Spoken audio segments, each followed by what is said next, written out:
काशी की गलियों में चलते हुए ऐसा लगता है जैसे हर पत्थर, हर दीवार, हर हर महादेव का जाप कर रही हो।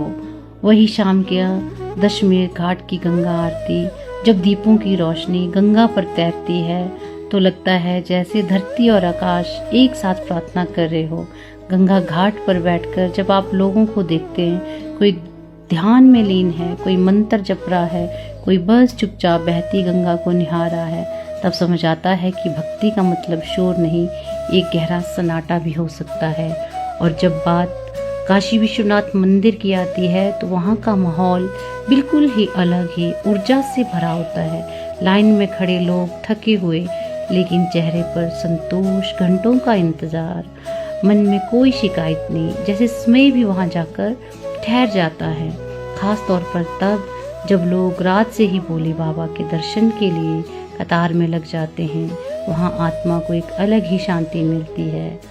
कभी कभी भगवान के दर्शन से पहले उनके भक्तों की भक्ति ही हमें बदल देती है। वही सच्चा प्रसाद है। जब मैंने काशी की पावन धरती पर काशी विश्वनाथ मंदिर में बाबा के दर्शन किए तो लगा जैसे समय थम गया हो और आत्मा को उसका असली ठिकाना मिल गया हो।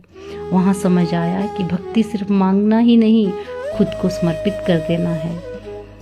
बाबा, आपके दर्शन से पहले आपके भक्तों की श्रद्धा ने मुझे अंदर तक बदल दिया। सच में मेरा काशी आना धन्य हो गया।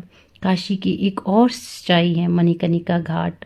वहाँ जीवन और मृत्यु के बीच का अंतर जैसे मिट जाता है। पहली बार देखने पर मन विचलित होता है, लेकिन फिर समझ आता है कि काशी हमें सिर्फ जीना ही नहीं, स्वीकार करना भी सिखाती है, अंत को भी अनंत को भी। काशी सिर्फ देखी नहीं जाती, महसूस की जाती है। यहाँ हर कदम पर कोई प्रश्न नहीं, एक उत्तर मिलता है कि जीवन क्या है और समर्पण क्या होता है। गंगा की धारा की तरह अगर खुद को बहने दे तो शायद हमें भी अपने भीतर के शिव को पा लें।